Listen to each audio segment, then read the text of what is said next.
Hi,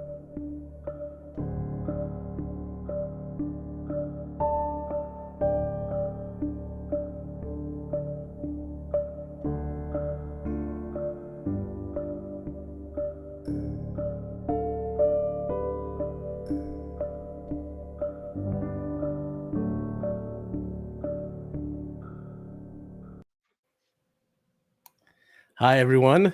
We're back in the studio. This is All Your Data, Bowie and Burns, Take 5. This is our weekly live podcast where we take 5 topics of our choosing, things that are interesting to us. We discuss them at 5 minutes apiece, and we do it every Friday. All right. And with us is Jerry Bowie of Bowie and Burns. And you're going somewhere exciting this weekend, right? You have a little bit of travel coming up? Yeah, headed to Jacksonville this weekend. I'm going to present to the Federal Bar Association over there, all lawyers and judges, Jacksonville Federal Bar Association. So I'm looking forward to that. A couple of the judges saw me speak at the University of Florida Law e-discovery conference. So it will be a repeat of deepfakes, but these presentations aren't really repetitive because things are moving too fast. I'm like, every time I do this presentation, I'm swapping in and out slides all the time with the latest info. Literally every single day, there's something new to add. So I have to find something to take out in replacement. So I was doing that frantically last night before I sent them a copy of my slides. So I'll be heading out to Florida. Yeah, Ferris Bueller was right. Life does move pretty fast, especially with all this technology. I love it, though. I love the fast pace. Mm-hmm. And I'm with Cassie Burns. She's a tech attorney. And you have something going on this weekend, too. I do. I am going to be attending a fundraiser for, I believe it's Hanger's Heart, and I should have prepped a little bit better before this, but I found out about it through Helen Yoon, who's on LinkedIn, and know her through LinkedIn. I've never met her in person, but it is a nonprofit that supports victims of domestic violence, and they'll be having a live auction and a silent auction as well. So might be able to pick up like a fun excursion event or something. That's what I'm going to have my eye on. And I think they're going to have purses and things like that, but really interested in maybe, event-based things. So, but yeah, that's what I'll be doing this weekend. Do you have a huge collection of purses, Cassie? No, that's not my bag. Mm-hmm. Nice. No, it's not my bag. No, that's I mean, I appreciate them from afar, but I'm also probably too much of a tightwad to really get into the the super expensive ones. I'm like, my oh goodness. wow, I could really spend that money on something else. So yeah. Yeah. How about your wife? Does she is not a bag collector for similar reasons. And she always tells me, her name's Lydia.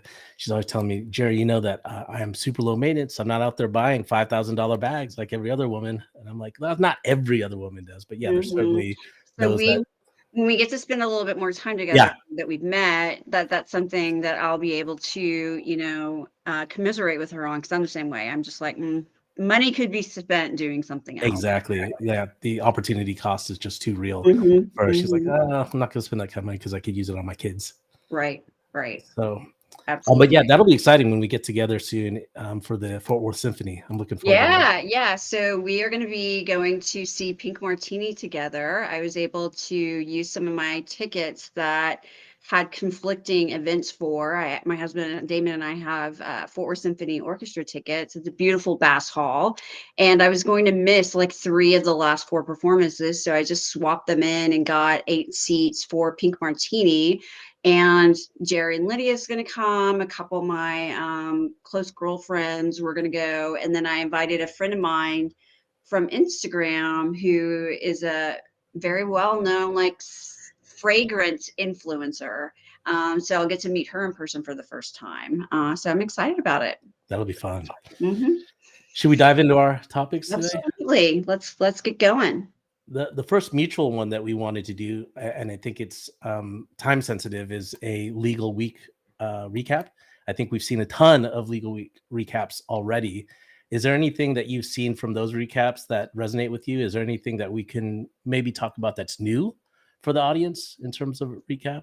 I think there's a nice warm fuzzy vibe to Legal Week. Sometimes Legal Week can be, it feels like, for me personally, like spring break, just like really intense, a lot of like, focus on what are we doing in the evenings. And there's always that. We're always happy to see each other and go out and have fun. But I felt like there was so much genuine happiness to be around each other, and also a lot of I agree. genuine interest in, we're kind of on the cusp of change because of things like GPT-4 and all the generative AI things coming out.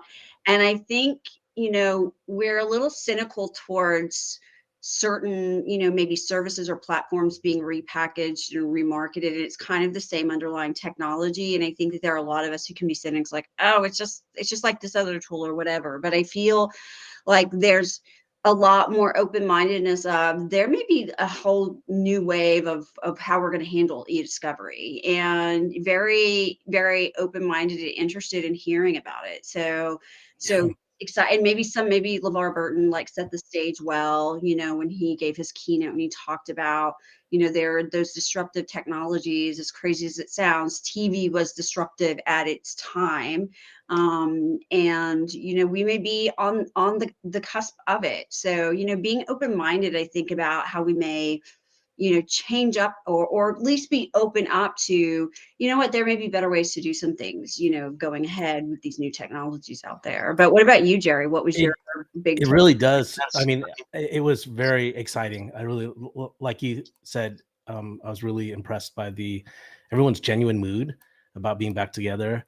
And then I thought it was also driven by the chance for disruption. I think disruption is afoot in the Hmm. industry. I think we're noticing a lot of money being invested or reallocated to different features, AI in particular. So everyone's got to try and adapt. And so I heard a lot about AI being incorporated into either the current product or a future roadmap. And so those conversations were fun.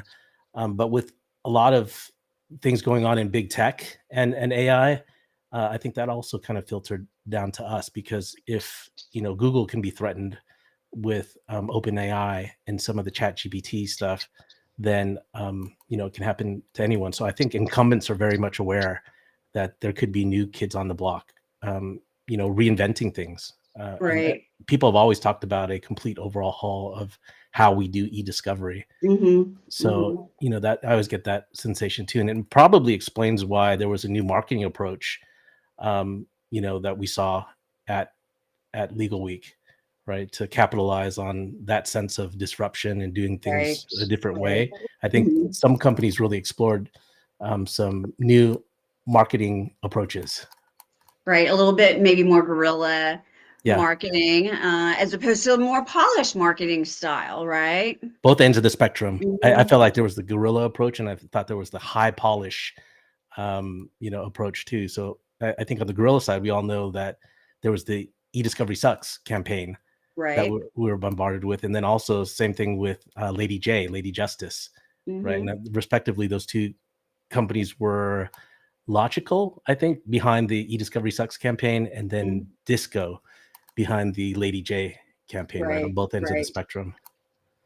And then Yeah, probably squarely in the middle was I didn't get to go to the booth, but you did, right? The ultimatum booth. the ultimatum, and I like that one. I thought really resonated because it was very much drilling into like our nostalgia, and kind of Yeah, a nice like nod to changes afoot. So, and it is, their technology is a little bit different than as it was described to me, as what we've seen, in existing systems. So, there was also a dog there. So that's always having a furry friend is I'm telling you, I remember when I was at Driven, I told them we need puppies at our booth that will instantly drive everyone to come hang out with us, cuddle, hang with the puppy for a little bit, and maybe get a demo. yeah. But no Well, you one has. never you never said what was actually in the ultimatum booth.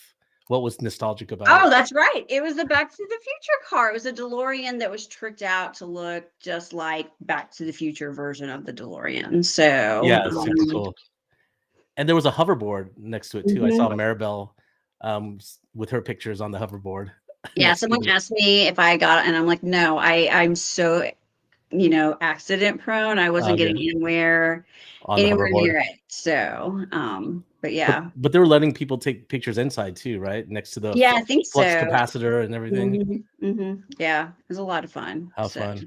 Yeah, so I think when we describe like the marketing approaches, it's all, both ends of the spectrum and the kind of the ultimatum approach, which really appealed to maybe our generation and the nostalgia that we have for Back to the Future. And how did they fit an entire car in a I booth? don't know. I mean, I guess the freight elevator obviously is big enough for it, but man, Yeah, yeah, and I would assume there had to have been some level of strategy on before any of the other booths can be set up. This one has to, like be roll set in. up. Yeah. So I don't know. It's I fascinating. posted a poll on LinkedIn about changing the venue. I mean, even though Legal Week or Legal Tech New York, LTNY, like us veterans call it, is known for being in New York, right? It would Mhm. feel weird if it wasn't, but I just feel like with all the fun people that were around, what if we changed it for 1 year? I put, could we have it in Las Vegas? And how did people feel? I Yeah. think there was What a was huge what was the response. what was the response? I mean, how did people flow on that? Like, did they want to They do said something yes. Most of them said yes. Yeah. So like by a landslide. It was yes. Let's try it at least interesting? 1 year in Vegas. I So still have never been to Vegas. Never been to Vegas. you've never So, been to the city of mm, Las Vegas? I don't Oh, like gambling. right. I just, it's like with the purses. I'd rather spend my money on something else. So, Fair um, enough. Yeah. yeah. I can't say the same. When I lived in Southern California, I went 13 times in 1 year. So that was a little bit Wow, Jerry. overkill. Yeah, a little bit crazy. There in 2004, I think was when I went 13 times in 1 year. And I know that it's 270 miles. So if I drive, and I always drove, if I drive 90 miles an hour, I can get there in 3 hours. That's how how scientific I had it down you know, to the minute. Did you, I guess, try? I only know about it from Fear and Loathing in Las Vegas, which I've read the book and watched Okay. the movie, of course. So, drive through Barstow, correct, to get to Yeah, Vegas? that's right. Yeah, all through the desert, through Barstow. I didn't quite have the experience that that main character or that author had for Fear and Loathing. Who's the author for that? Wonderful Hunter Hunter S. Thomas. Thompson. Mm-hmm. Yeah. Hunter S. Thompson. No, not quite the hallucinations and delirium he experienced while in Well, Vegas. But that's good. So Hugo does make a good point in the chat. There's more to oh, gambling in Vegas now. I could go absolutely to go see Adele or something, right? There are a lot of musicians in residence, totally. so Yeah. it's shopping. So absolutely right. That's probably how I would spend my time if I were to go to Vegas. But we need to move on to our other topics. Yeah. So Yes, we do. yeah, this is yours. This is mine. So take two is ChatGPT-4 Plugins. So if you've used ChatGPT, you're familiar with the interface and its limitations. Now with plugins, you could bring functionality from the external web into the ChatGPT interface. So what they've created is something equivalent to the Apple App Store. So now you'll have apps, nicely packaged little apps that you can leverage and pull in to ChatGPT.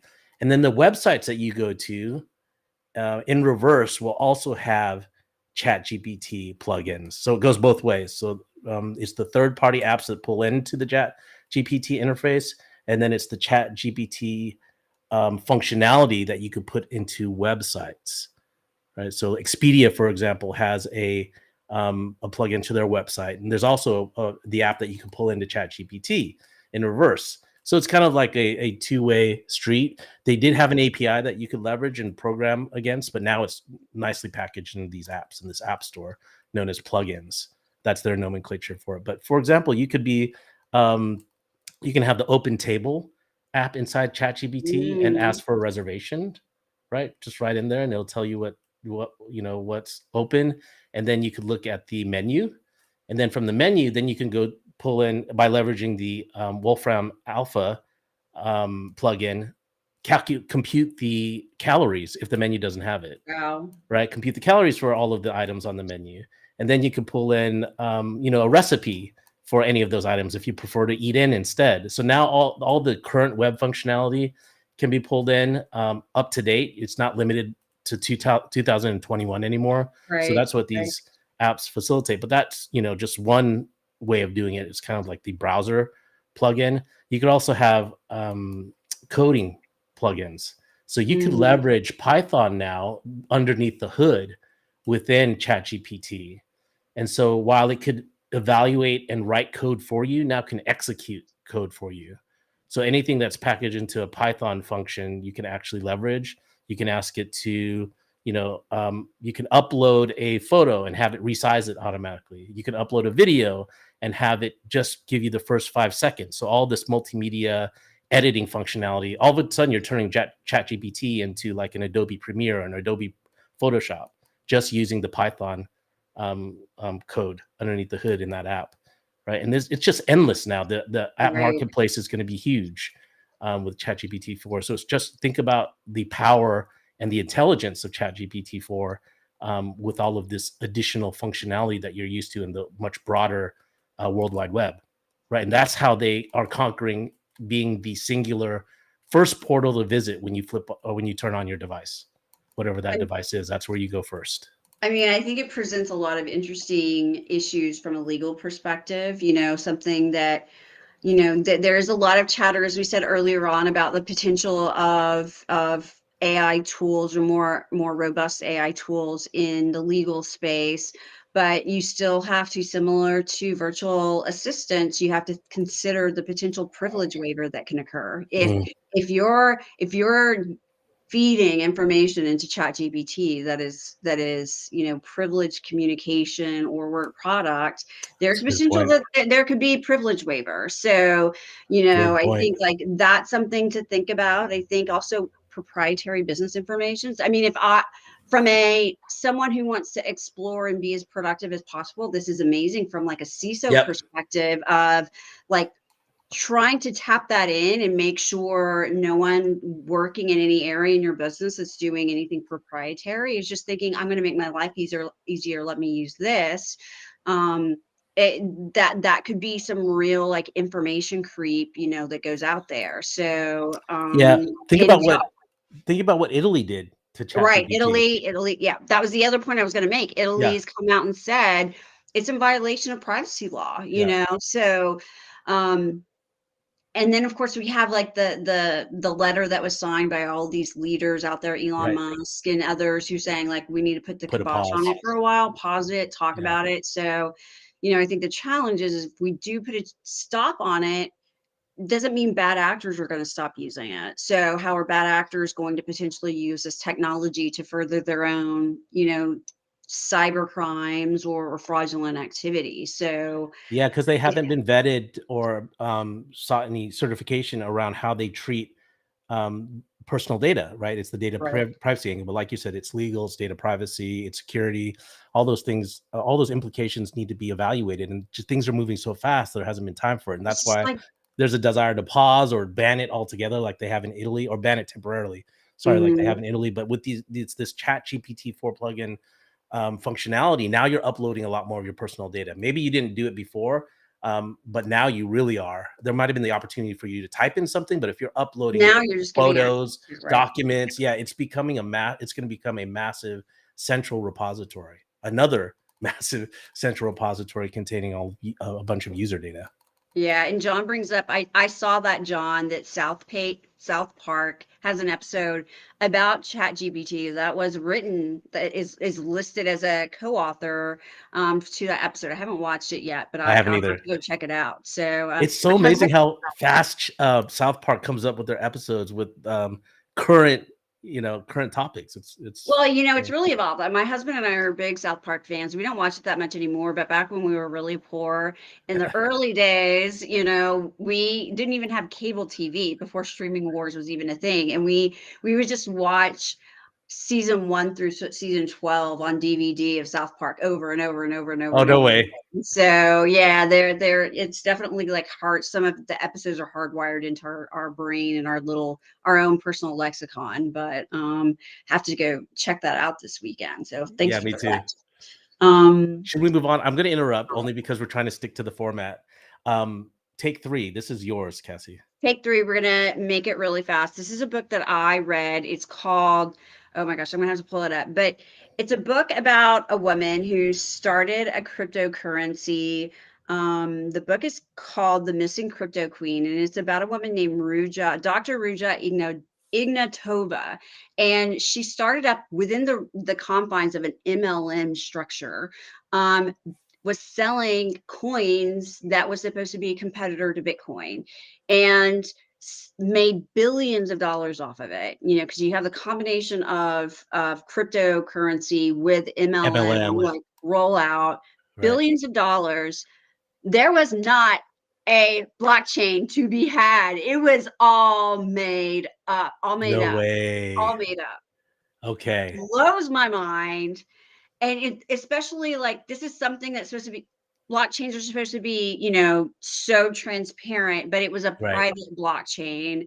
And she was able to like trick these people and follow the dream. They followed the dream, and she's missing now. They don't know where she is. She Oh just my poof, gosh. disappeared. Uh-huh.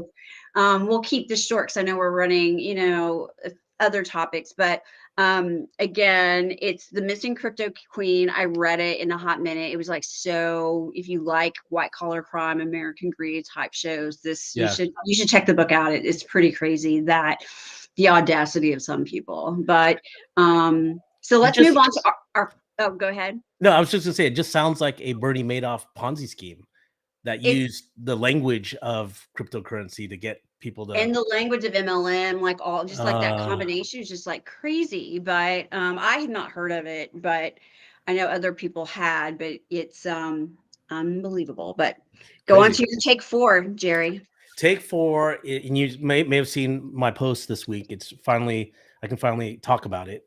This has been in under development for a long time with Interpol, and so they had invited me from my LinkedIn activity, mind you. So if anyone thinks that LinkedIn activity doesn't yield any opportunities, this came directly from Can. LinkedIn and just Mhm. all of my thought leadership around Metaverse, right? And and Metaverse isn't fully realized yet, but there's a lot of books about it. There's a lot of obviously sci-fi from the past about it. But when you talk about the different components of Metaverse, Matthew Bell's book Metaverse has largely influenced me. But to really understand that it's part blockchain or decentralization, part gaming, and that 3D real-time 3D rendered world. If it is going to be fully VR, there's other there's other interfaces that you can use in the XR realm. But then it's also what's the third piece?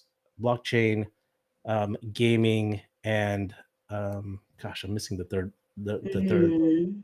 angle on this. But anyways, used all those components to discuss it and really think about the implications from a forensic perspective, right? And so, since I'm part of the emerging data forensics team, emerging data sources team at my company, those are I'm kind of tasked with that. It's my mandate to look at things that Mhm. could come to fruition and have opportunities for crime, criminal behavior, and other nefarious activities. And so it's just transferring our own experience to that world. And so Interpol liked my thinking around that and asked me to be an external advisor to their brand new Metaverse expert group. So it's called IMEG, Interpol Metaverse Expert Group. And we had our first meeting this past week with some excellent presentations.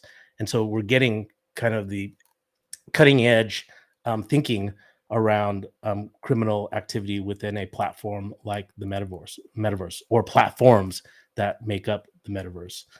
So really excited about that, and I am the co-lead of the Metaverse Forensics and Investigation subgroup. There's 4 subgroups, and Christopher Church from Interpol, he's also very active on LinkedIn, Mhm. is the other co-lead. So they always have one internal Interpol co-lead along with an external private sector or commercial or academic um, co-lead. So they're really intent on collaborating, and I think the message is that um, this stuff moves so fast you can't handle it all internally yourself. And I Right. think that's the message for our entire industry, is that we're learning Mhm. with all these new data sources and all these potential things that can really cause us issues with our existing workflows. We need to bring awareness, maybe encourage some change to our workflows, but it's just sounding the alarm and without being alarmist, and Right. letting people know what real potential some of this stuff has for our downstream activities, whether it's the computer forensics, expert testimony, e-discovery, investigations, and just the Or even normal judicial process. right, or even broader legal issues. So it's, I think that, as we said over and over again, you may not think that anything's going to come of the metaverse, but that doesn't mean that people are going to test it out, engage in it, and legal issues will arise from it. Right. So you really just need to have an open mind and, realize that they are maybe things that we have to deal with in this space. So And then there's that thing called the S curve with new emerging technologies, right? There's the mhm, initial hype, and mhm, then the hype dies down, and then that's where the real work happens, and then there's meaningful products and services created around that technology, and they take hold without you even realizing it. right, Because I think you and I both say that the best technology is the kind that is just you're not aware of. It's just sitting in the background, right. becomes a part of normal everyday life. But Well, you, it's like Internet of Things. I remember 5 years ago, Internet of Things, everyone in eDiscovery was talking about Internet of Things. All the panels, all the cool panels at Legalweek or Legal Tech were Internet of Things. And now we're not really talking about it that yeah. much, but it is pervasive. Like the data is out there. It's it becomes just integrated in our daily life. hmm Yeah. So and that's the whole basis of our podcast, right? Our Mhm. Take Five really is like the new things that we're looking at and the awareness that we're trying to bring. And I tend to focus more on metaverse, and I think you're focused more on I think blockchain NFTs kind of Blockchain, NFTs, and then I think we're both very much interested in the generative AI the space. generative. Yeah. So, I think that, and then something else that's out there that we haven't really talked about is, all the focus on, space exploration. There's a lot of activity out there. So that's something else we'll have to dig into at some point. But Well, now we have the last topic. we do. And That's yours. and I just wanted to bring it up, to talk about because there have been quite a few people under investigation by regulatory bodies. And when you read the complaint, that's filed against them, whomever they are, there are many to choose from.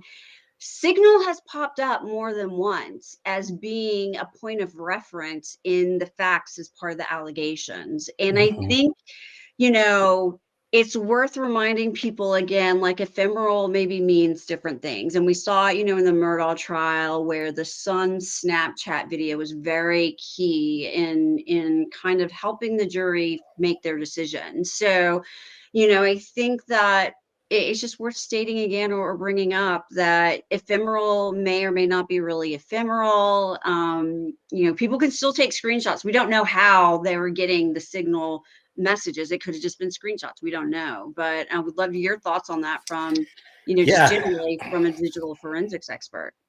Yeah, there's a lot in the emerging data arena. There's still the mobile based applications that we deal with, because that's what we carry around every day, and that's how most people Mhm. communicate. And if you're going to look for corrupt intent, you'll find it more often than not in the messaging apps, right? People have largely abandoned email for that kind of offline discussion. Mhm. Right now, they know that email is discoverable and official, so they've moved it on to other things like WhatsApp and WeChat. But when we polled the e-discovery group globally here at my company, the top two apps that they chat apps that they see most often are Telegram and Signal, which is Hmm. crazy. I mean, this is outside of the normal everyday SMS and iMessage, which is built into the phone. But if you're talking about third Right. party apps, it's those two that come up more often than not. So